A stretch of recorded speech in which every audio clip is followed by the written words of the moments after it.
আসসালামু আলাইকুম। বিডিজবস ক্যারিয়ারে সবাইকে স্বাগতম। ইসলামী ব্যাংক মেসেঞ্জার কাম গার্ড পদের আগামীকাল শুক্রবার 17ই অক্টোবর পরীক্ষা অনুষ্ঠিত হতে যাচ্ছে। তো আপনাদের জন্য আহ, শেষ মুহূর্তের প্রস্তুতির জন্য গুরুত্বপূর্ণ আরো কিছু সাজেশন এবং প্রশ্ন নিয়ে আপনাদের সামনে উপস্থিত হয়েছি। তো প্রশ্নগুলো খুবই গুরুত্বপূর্ণ। প্রশ্নগুলো দেখলে আপনারা বুঝতে পারবেন যে প্রশ্নগুলো অনেকটা গুরুত্বপূর্ণ। প্রশ্নগুলোর বিষয় হচ্ছে বাংলা, ইংরেজি, সাধারণ গণিত, সাধারণ জ্ঞান, জুলাই বিপ্লব এবং আন্তর্জাতিক বিষয়াবলী থেকে। তো পরীক্ষার প্রশ্নগুলো অনেক গুরুত্বপূর্ণ। এই প্রশ্নগুলো সংযোজন করা হয়েছে এবং এই প্রশ্নগুলো সংগ্রহ করা হয়েছে র্যাক্স একাডেমি তাদের যে সাজেশনটি ছিল সেখান থেকে এই প্রশ্নগুলো বাছাই করা হয়েছে। তো আপনারা অবশ্যই গুরুত্বপূর্ণ এই প্রশ্নগুলো মনোযোগ সহকারে সম্পূর্ণ ভিডিওটি দেখবেন। প্রথম প্রশ্ন হলো, 1 নম্বর প্রশ্ন হলো মুন্না মতি বাগধারার অর্থ কি? উত্তর হলো অস্থির মানববন। 2 নম্বর হলো আমন্ত্রণ শব্দের সমার্থক শব্দ নয় কোনটি? উত্তর হলো প্রত্যাবন। সমার্থক শব্দ হলো আহ্বান, নিমন্ত্রণ, আবাহন। 3 নম্বর হলো অম্বু শব্দের সমার্থক শব্দ কোনটি? উত্তর হলো পানি। অম্বর অর্থ হচ্ছে আকাশ। 4 নম্বর হলো মহকুমা কোন ভাষার শব্দ? আরবি ভাষা। কলম, উকিল, গোসল ইত্যাদিও হচ্ছে আরবি ভাষার শব্দ। 5 নম্বর হলো কোনটি নিপাতনে সিদ্ধ প্রত্যয়যুক্ত? সৌর। 6 নম্বর হলো অর্থানুসারে হরিণ কোন ধরনের শব্দ? রূঢ়ি শব্দ। হস্তি, বাসি, তৈল, প্রবীণ ইত্যাদিও হচ্ছে রূঢ়ি শব্দ।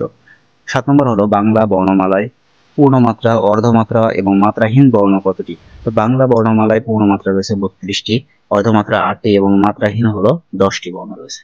8 নম্বর হলো উদ্ধরণ চিহ্নের পূর্বে কোন চিহ্ন বসে? কমা। 9 নম্বর হলো হ যোগ ন। অ্যাপেনথেসিস অর্থ কি? অপিনিহিত। 11 নম্বর হলো চক্ষুদান করা বাগধারাটির অর্থ কি? চুরি করা। পক্ষপাতিত্ব বাগধারা অর্থ হলো একচোখা। সৌভাগ্য লাভ করা বাগধারা অর্থ কপাল খেলা। সিনেমিনি খেলা বাগধারা নষ্ট করা। 12 নম্বর হলো গুণ ও বৃদ্ধি বলা হয় প্রকৃতির আদিস্বরের পরিবর্তনকে। 13 নম্বর হলো হিজ বিহেভিয়ার সারপ্রাইজ মি। এখানে প্যাসিভ ভয়েস করতে বলা হয়েছে I was surprise at his behaviour. 14 নম্বর হলো the word camouflage means. The word camouflages এর মিন্স অর্থ কি? ডিসগ্রেস, ছদ্মবেশ। 15 নম্বর হলো anybody can apply for the post. এখানে এনিবডি কি? এনিবডি হলো indefinite pronoun. All, one, none, anyone, some এগুলোও হচ্ছে ইনডিফিনিট প্রোনাউন। 19 নম্বর হলো once in a blue moon means. Once in a blue moon অর্থ কি? ভেরি রেয়ারলি, কদাচিৎ। 17 নম্বর হলো get rid of means to be free from, মুক্তি পাওয়া। হোমোজিনিয়াস মিন্স অর্থ কি? হোমোজিনিয়াস অর্থ কি? সমজাতীয়, অফ দ্য সেম কাইন্ড। 19 নম্বর হলো এমন দেশটি কোথাও খুঁজে পাবে না কো তুমি। এখানে শুদ্ধ অনুবাদ কি হবে? ইংরেজিতে translation. Now here will you find as a country. Now here will you find such a country. 20 নম্বর হলো who is calling me. Passive voice করতে বলা হয়েছে by whom am I being called.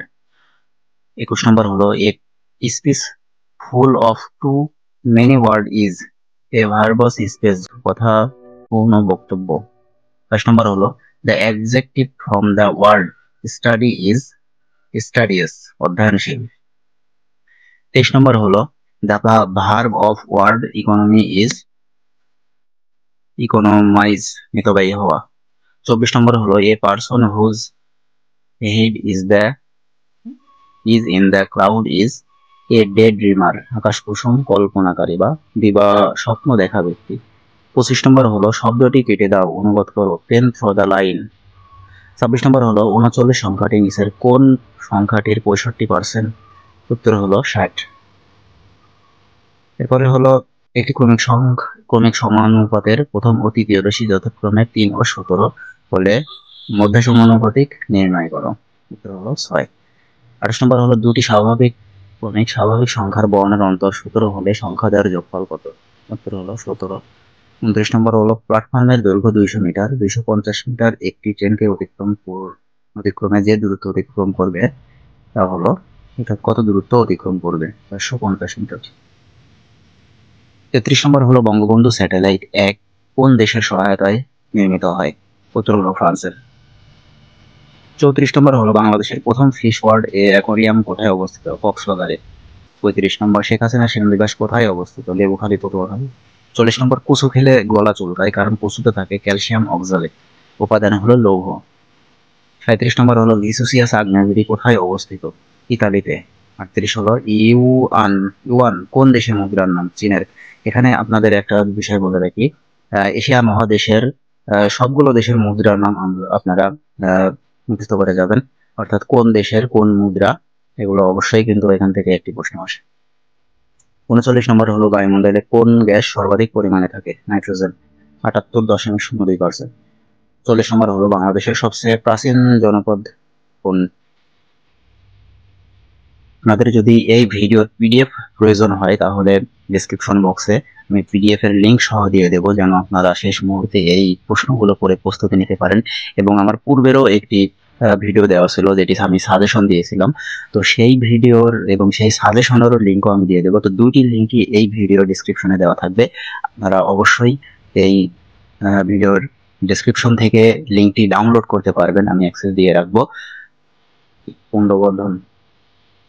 এরপরে বিভিন্ন সংস্থার সদর দপ্তর সমূহ এখানে দেওয়া আছে। জাতিসংঘের সদর দপ্তর হলো নিউ ইয়র্ক, ইউনেস্কোর সদর দপ্তর নিউ ইয়র্ক, ইউএনডিপি এর সদর দপ্তর নিউ ইয়র্ক, উইমেনের সদর দপ্তর নিউ ইয়র্ক, ওয়ার্ল্ড ব্যাংকের সদর দপ্তর ওয়াশিংটন ডিসি, আইএমএফ এর সদর দপ্তর ওয়াশিংটন ডিসি, আইডিএ সদর দপ্তর ওয়াশিংটন ডিসি, কমনওয়েলথের সদর দপ্তর হচ্ছে লন্ডন, ব্রিটেনের প্রশাসনিক সদর দপ্তর বলা হয় হোয়াইট হাউস, লন্ডন, অ্যামনেস্টি ইন্টারন্যাশনালের সদর দপ্তর লন্ডন, রয়টার্সের সদর দপ্তর ব্রিটেন। এরপরে আন্তর্জাতিক রেড ক্রসের সদর দপ্তর হলো জেনেভা, ডাব্লিউএইচও সদর দপ্তর জেনেভা, ডাব্লিউটিও সদর দপ্তর জেনেভা। এগুলো আপনারা ভালো করে দেখে যাবেন। ন্যাটো এর সদর দপ্তর হলো ব্রাসেলস, বেলজিয়াম, অস্ট্রেলিয়া। ইন্টারপোল সংস্থার সদর দপ্তর লিও, ফ্রান্স। এখানে গুরুত্বপূর্ণ কিছু কিছু আপনারা এগুলো মুখস্থ করে যাবেন, সবগুলো আসলে প্রয়োজন হবে না, গুরুত্বপূর্ণ দেখে আপনারা এগুলো ভালো করে দেখে যাবেন। ওআইসি এর সদর দপ্তর জেদ্দা, সৌদি আরব, এটি অত্যন্ত গুরুত্বপূর্ণ। এবং বিসেমটেক এর সদর দপ্তর হলো ঢাকা। প্রথম দেশ হচ্ছে ভুটান, 6 ডিসেম্বর 1971 সালে। এরপরে টপিক রয়েছে, কোন বছর কত বছরকে কি বলা হয়? 25 বছর পূর্তিকে রজত জয়ন্তী বলা হয়, 40 বছর পূর্তিকে রবি জয়ন্তী বলা হয়, 50 বছর পূর্তিকে সুবর্ণ জয়ন্তী বলা হয়, 100 বছর পূর্তিকে শতবর্ষ বলা হয়। সেটা আপনাদের প্রয়োজন হবে হচ্ছে 40 বছর, 50 বছর এবং 100 বছর। একটা আপনারা দেখে গেলে পরেই কমন আসতে পারে। এরপরে জুলাই বিপ্লব সম্পর্কে সাধারণ জ্ঞান এখান থেকে অবশ্যই কিন্তু প্রশ্ন করা হবে। কুসুমবিরোধী ছাত্র আন্দোলন কবে সংগঠিত হয়? 2024 সালের 1 জুলাই। কত তারিখে বাংলা ব্লকেড ঘোষণা করা হয়? 7 জুলাই। জুলাই বিপ্লবের প্রথম শহীদ কে? আবু সাইদ। আবু সাইদ কত তারিখে শহীদ হয়? 16 জুলাই। মাহফুজুর রহমান মুগ্ধ শহীদ হয় 18 জুলাই। আবু সাইদ কোন বিশ্ববিদ্যালয়ের শিক্ষার্থী ছিলেন? রংপুর বেগম রোকেয়া বিশ্ববিদ্যালয়। প্রত্যেকটি প্রশ্ন আপনারা ভালো করে দেখে যাবেন, পড়ে যাবেন। 36 জুলাই বলতে কি বোঝানো হয়? 5 আগস্ট 2024 সালকে। 8 আগস্ট অন্তর্বর্তীকালীন সরকারের প্রধান উপদেষ্টা হিসেবে দায়িত্ব পালন গ্রহণ করেন কে? ডক্টর মোহাম্মদ ইউনূস। অর্থাৎ এমন ভাবে প্রশ্ন আসতে পারে, অন্তর্বর্তীকালীন সরকার কত তারিখে দায়িত্ব গ্রহণ করে?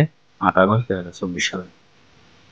নবনির্মিত জুলাই শহীদ স্মৃতি ভবন কোন বিশ্ববিদ্যালয়ে নির্মাণ করা হয়? ঢাকা বিশ্ববিদ্যালয়।